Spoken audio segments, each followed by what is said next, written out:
Ladies and gentlemen, welcome into the Eric St. Show podcast, a daily show where I discuss news, nonsense, and my personal adventures. Chill in the air. Yeah, all of a sudden, it's like gotten cold in the morning. Fine during the day, cold in the morning. We've got the hoodie on. I feel a little chill. It's football season. Note, if the show Hard Knocks follows your team and the cameras, and you're on that team and the cameras start following you because you're like a darling of the show, that means you are going to get cut. The show follows people on, as they go through training camp. I think the only guy who made it was this rookie, Malcolm Rodriguez, who was drafted in like the 6th round. Called the darling of the show. What's remarkable is for the rookies stand in front of all the other players and they have to be like, sing a song, you know? And you have to say where you went to school and what your signing bonus is. Now, for some of these guys, it's terribly embarrassing compared to, like, the big hitters. So Aiden Hutchinson gets up there and he says, "Hey, I'm Aiden Hutchinson. I went to Michigan. I was drafted in the 1st round, and my signing bonus was $23 million.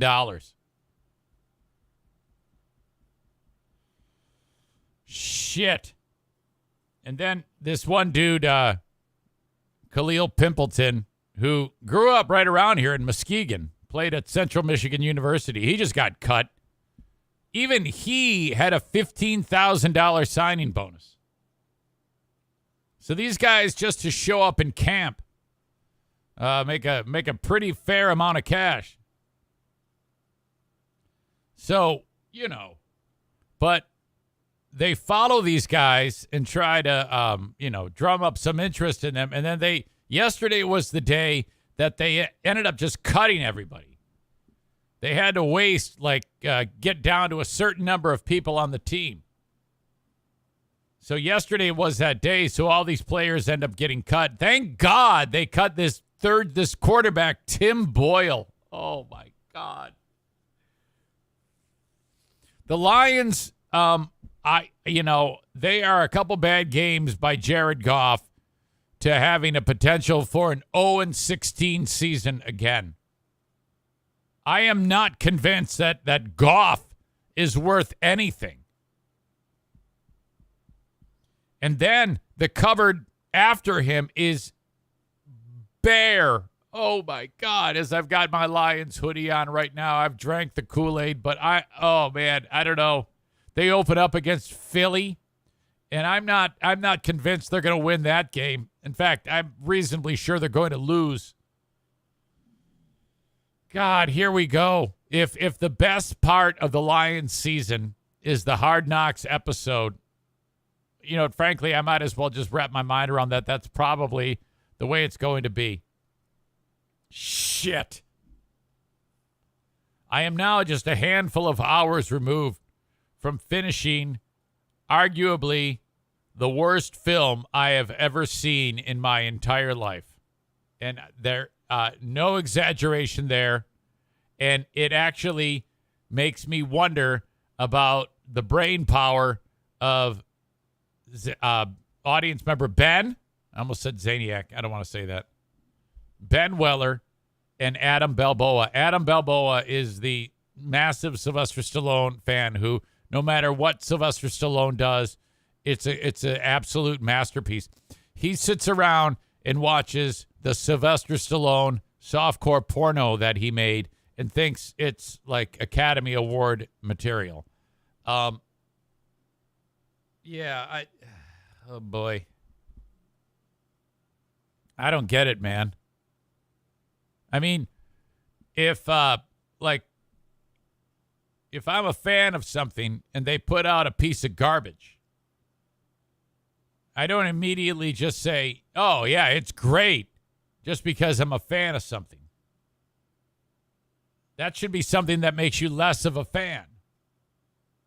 Like there was a time when no matter what Kid Rock put out, I was like, oh man, this is great.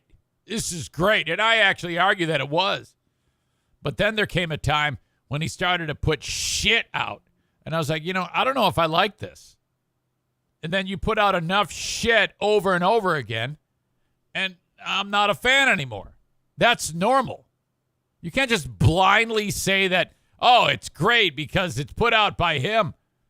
What the hell is wrong with you? I mean, if I put out shit repeatedly for a podcast, I would have no one following the show.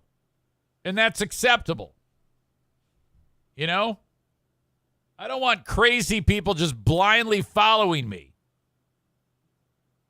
That's why I'm better off now that the scumbag Zaniacs are gone. I don't need their stalking attitudes being so involved in my life. Get the fuck out of here. So this film, Samaritan. Why? Stallone is he displays no real acting ability in this. He doesn't have any long drawn out lines.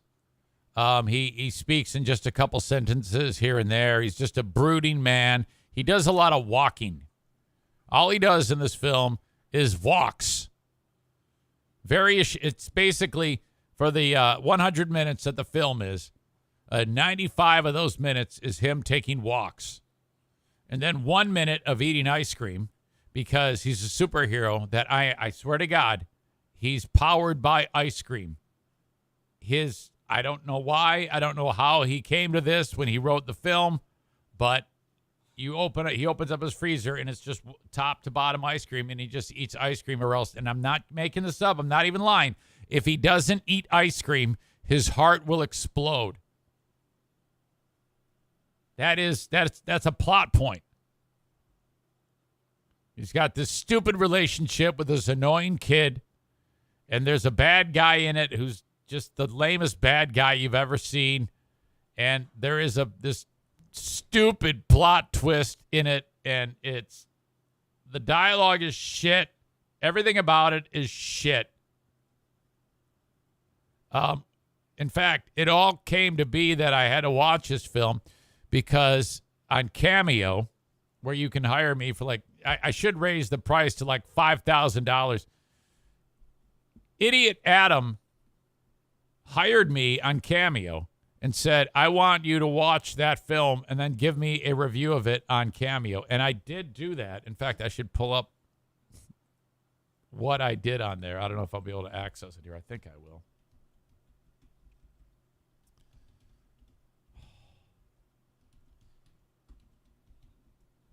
I describe it in the Cameo about how I watched the film. And I got to a point where I just gave up actually watching it in real time and just started to bounce ahead forward 10 seconds, 10 seconds, 10 seconds over and over again because I was having such difficulty with the scenes of him walking. Oh, shit. It's not Camaro.com. Idiot.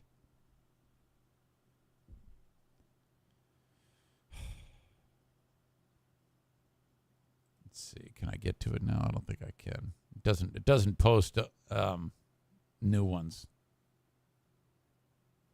I can't even get to my own Cameo. Whatever.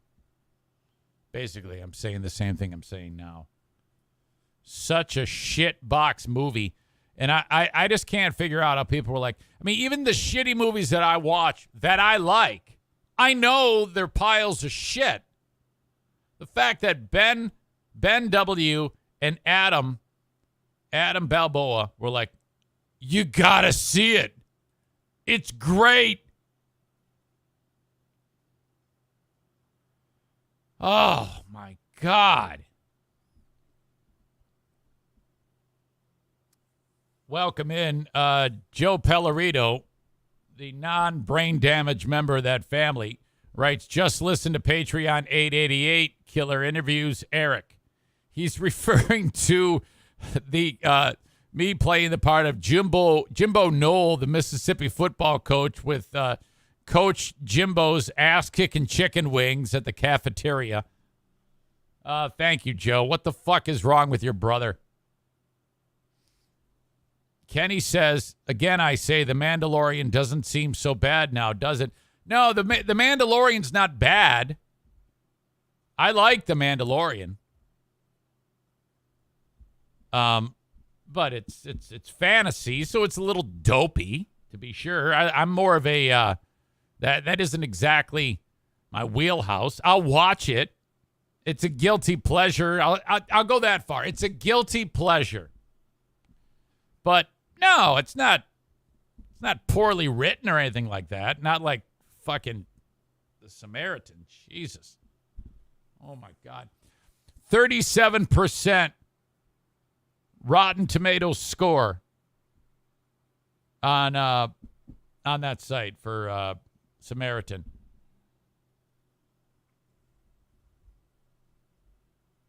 Thank God Kenny is now on the bandwagon of Breaking Bad. Breaking Bad is a superior show, though. I'll give you that. Yeah, to me, it's all about the drama. I love dramatics in terms of TV shows, not podcasts. Replying to Kenny, Sam the Jew says much better than Ozark. Ozark, you lead me so far. You suck me in, and then it's shit. Final season of Ozark should just be called Meetings, because that's all they did in that show was had meetings. I've heard more than one person suggest the show The Boys on Amazon Prime. I think that is also people with superpowers. And I might consider that. We'll see.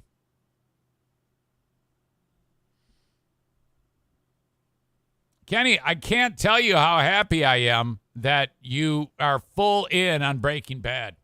And you've now finished it. Then you watched El Camino. Some people give El Camino shit. I don't. I liked El Camino. And Better Call Saul, you got to get, you're going to, if you like, I'm telling you, man, if you like Better Call Saul or Breaking Bad, you're going to love Better Call Saul even more.